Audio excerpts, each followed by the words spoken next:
Episode number 3. Without giving an answer to this offer, Kay stood still for some time. Perhaps, if he opened the door of the next room, or even the front door, the two of them would not dare to stand in his way. Perhaps that would be the simplest way to settle the whole thing, by bringing it to a head. But maybe they would grab him, and if he were thrown down on the ground he would lose all the advantage he, in a certain respect, had over them.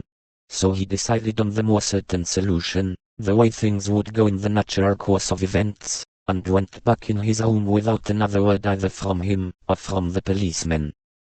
He threw himself down on his bed, and from the dressing table he took the nice apple that he had put there the previous evening for his breakfast. Now it was all the breakfast he had, and anyway, as he confirmed as soon as he took his first big bite of it, it was far better than a breakfast he could have had through the goodwill of the policeman from the cafe. He felt well, and confident. He had failed to go into work at the bank this morning, but that could easily be excused, because of the relatively high position he held there. Should he really send in his explanation? He wondered about it.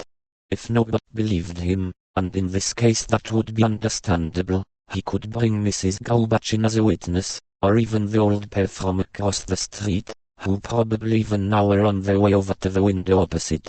It puzzled Kay, at least it puzzled him looking at it from the policeman's point of view, that they had made him go into the room, and left him alone there, where he had 10 different ways of killing himself.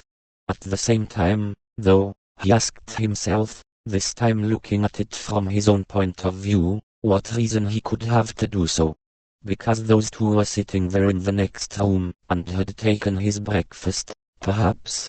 It would have been so pointless to kill himself that, even if he had wanted to, the pointlessness would have made him unable.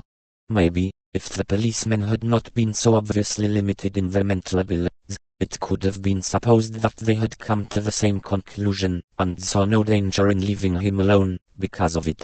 They could watch now, if they wanted, and see how he went over to the cupboard in the wall, where he kept a bottle of good schnapps, how he first emptied a glass of it in place of his breakfast, and how he then took a second glassful in order to give himself courage, the last one just as a precaution for the unlikely chance it would be needed.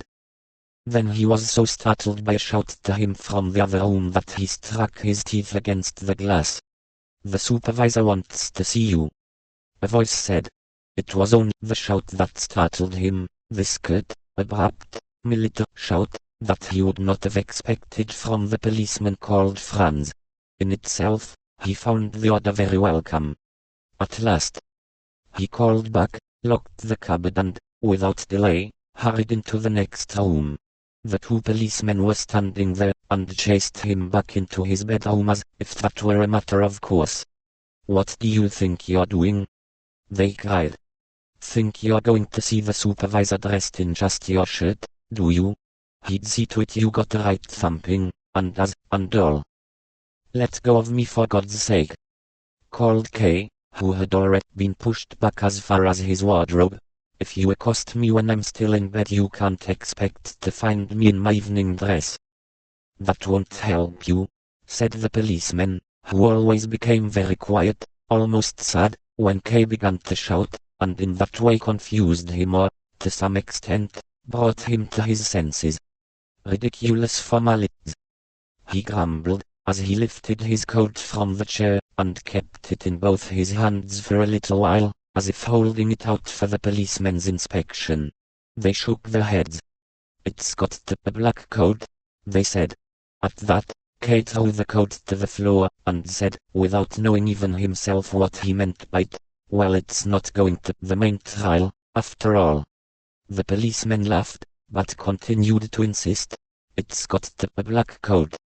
"Well, that's all right by me, if it makes things go faster," said Kay. He opened the wardrobe himself, spent a long time searching through all the clothes, and chose his best black suit, which had a short jacket that had greatly surprised those who knew him. Then he also pulled out a fresh shirt, and began, carefully, to get dressed. He secretly told himself that he had succeeded in speeding things up by letting the policemen forget to make him have a bath.